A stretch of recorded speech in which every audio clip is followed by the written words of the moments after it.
জানুয়ারি মাসে যে জায়গায়, অর্থাৎ এখন নভেম্বর মাসে যে জায়গায় একটা ইউনিট যে এলাকায়, আগামী নভেম্বর মাসে সেই এলাকায় ইউনিট হবে কয়টা? 4টা। তাহলে জামাতের শক্তি কয় গুণ বাড়বে? আচ্ছা, এখন জামাত যা আছে আরো যদি 3 গুণ যুক্ত হয় 4 গুণ হয়, তাহলে জামাত বাংলাদেশের রাজনীতিতে কয় নম্বর শক্তি হবে বলেন? এখনই তো মানুষ নানান কথা কয় না? তাহলে যদি আরো 3 গুণ শক্তি জামাতের সাথে যুক্ত হয়ে যায়, তাহলে জামাত 1 নম্বর শক্তি হবে। এ ব্যাপারে কি কোনো সন্দেহ আছে? আমরা সেটা চাই না। তাহলে এটা কার হাতে? আরে আল্লাহকে এসে না আপনি ইউনিট বানায় দিয়ে দেবেন। আল্লাহ তাআলা তো সাহায্য করবেন আপনার ইউনিট বানানোর ক্ষেত্রে। দেখেন, আমি ওসব আর বেশি কথা বলবো না। রাসূল সাল্লাল্লাহু আলাইহি সাল্লাম যদি মদিনায় বসে থেকেই যদি বদরের জন্য দোয়া করতেন, পারতেন কিনা? তা কি করছেন? কেন করলেন না? মুহাম্মদ সাল্লাল্লাহু আলাইহি সাল্লাম চলতেন কার ইশারায়? ওনাকে গাইড করতেন কে? উনি যে বদরে গেলেন এই ইশারা দিছেন কে? আর উনি যে তাবু খাটাইলেন এই ইশারা দিছেন কে? এরপরে সকল চেষ্টা, এরপরে সকল প্রস্তুতি নেওয়ার পরে উনি সেজদায় করে গেছেন। কি উনি তো সেজদায় আগেও যেতে পারতেন, গেছেন কি না? গেলেন না কেন? খালি মাঠে, কথাটা ভালো করে শুনে যান, ফাঁকা মাঠে সাহায্য করা এটা আল্লাহর সুন্নত নয়। আল্লাহ চাইলে পারেন, কিন্তু আল্লাহ এটা পর্যন্ত ফাঁকা মাঠে কাউকে সাহায্য করেন নাই। এটা আল্লাহর সুন্নত না। মাঠে থাকলেই সাহায্য করবে, চেষ্টা করলে আল্লাহ তাআলা সেই শক্তি আমাদেরকে দান করবেন। আপনারা যদি এই যে 5ই আগস্টের আগে জান মাল বউ বাচ্চা নিয়ে সব নিয়ে যদি ঝাঁপায় না পড়তাম, তাহলে কি 5ই আগস্টের পরিবর্তন হইতো? এটা আমাদের কারণে হয়েছে আমি কিন্তু মনে করি না। কিন্তু আল্লাহ তাআলা সাহায্য করছেন, বান্দা মাঠে লড়াই করছেন, এ কারণেই সাহায্য করেছেন। কাজেই আমরা চেষ্টা করে যাব, আমরা আগামী দিনে এই অঞ্চলের প্রত্যেকটি পাড়া মহল্লায় জামাত ইসলামের ইউনিট আমরা গড়ে তুলব ইনশাআল্লাহ। তাহলে সকল মানুষের কাছে দাওয়াত পৌঁছানো, আর প্রত্যেক ইউনিটে মাসে একজন কর্মী বৃদ্ধি করা, আর এই অঞ্চলের সকল পাড়া মহল্লায় আমরা সংগঠন গড়ে তুলব ইনশাআল্লাহ। এক্ষেত্রে জামাত ইসলামের যারা মাঠ পর্যায়ের দায়িত্বশীল, তাদের মনটাকে আরো বড় বানাইতে হবে। মনটাকে আরো কি করতে হবে? উদার হইতে হবে। মানুষকে মর্যাদা দেওয়া শিখতে হবে। মর্যাদা মানুষকে দিলেই মর্যাদা পাওয়া যায়, সালাম দিলেই সালাম পাওয়া যায়। কি কথা কি ভুল বলতেছি? এটা খেয়াল করে দেখবেন। আপনি যদি একজন মানুষকে মর্যাদা দেন, দেখবেন সেও আপনার প্রতি দুর্বল হয়ে যাবে এক পর্যায়ে। সুতরাং আমরা খুবই উত্তম পন্থায় আমরা এই সবগুলি কাজ করার জন্য চেষ্টা করব ইনশাআল্লাহ।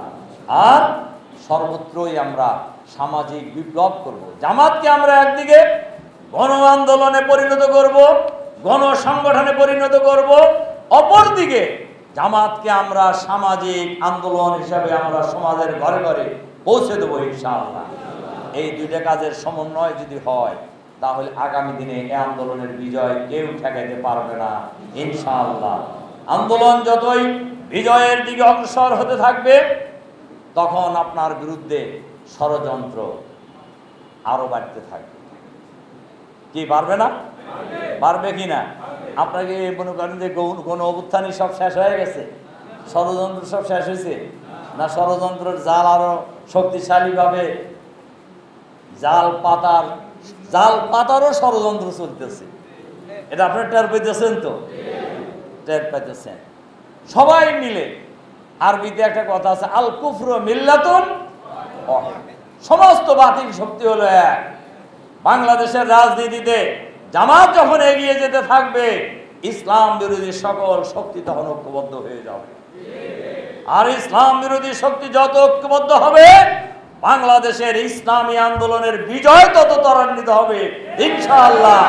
আর আমরা এই ষড়যন্ত্র, বাধা বিপত্তি, জুলুম নির্যাতনের মোকাবেলা করে আমরা যদি সামনে এগিয়ে যেতে পারি, এই আন্দোলনের বিজয় কেউ ঠেকাতে পারবে না ইনশাআল্লাহ।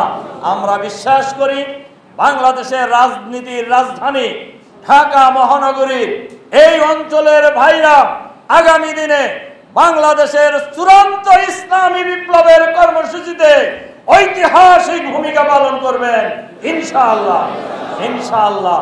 কাজেই সকল ত্যাগ, কোরবানি, বিপদ মুসিবতকে বুকে ধারণ করে সকল ষড়যন্ত্র মোকাবেলায়, আমরা বলি চ্যালেঞ্জ মোকাবেলায়, চ্যালেঞ্জ মোকাবেলার পাশাপাশি আমি আরেকটা কথা যুক্ত করে দিতে চাই, আমরা এই জাতিকে ষড়যন্ত্র যারা করে তাদের বিরুদ্ধে আমরা চ্যালেঞ্জ ছুড়ে দেবো ইনশাআল্লাহ। তারা মোকাবেলা করুক আমাদের আন্দোলনের অগ্রগতি। কি ঠিক আছে কি না? খালি আমরা চ্যালেঞ্জ কি এমন পর্যন্ত মোকাবেলাই করতে থাকবো, ওরাও মোকাবেলা করবে। কি ঠিক আছে? আল্লাহ তাআলা আমাদের সেই তৌফিক দান করুন। এই কথাগুলি বলে আর এই মহান আন্দোলনে আমরা জীবনের শেষ মুহূর্ত পর্যন্ত আমরা লড়াই করে যাব ইনশাআল্লাহ ইনশাআল্লাহ। কি ঠিক আছে? ইনশাআল্লাহ এই অঞ্চলকে আমরা ইসলামী আন্দোলনের ঘাঁটি বানাবো ইনশাআল্লাহ। আমি যখন আমির ছিলাম তখনও এই অঞ্চলটা আমাদের বিশেষ অঞ্চলের মধ্যে আমাদের প্ল্যানে ছিল। সেই প্ল্যানটা ঠিক নেবে ঠিক বলেন তো দেখি? এই অঞ্চলটা হলো ঢাকায় যে কয়টা এলাকা দিয়ে, যে কয়টা রাস্তা দিয়ে এই এলাকায় প্রবেশ করা হয় তার মধ্যে অন্যতম প্রধান এলাকা এইটা। কি ঠিক আছে কি না? এবারের আন্দোলনে এই অঞ্চলের মানুষ ঐতিহাসিক ভূমিকা পালন করেছে।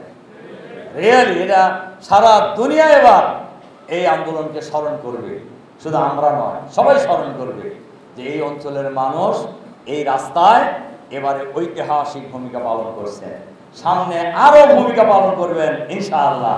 সেই প্রত্যাশা রেখে আগামী দিনে বাংলাদেশে একটি সফল ইসলামী রাষ্ট্র ব্যবস্থা কায়েমের সংগ্রাম আমাদের উদ্দেশ্য।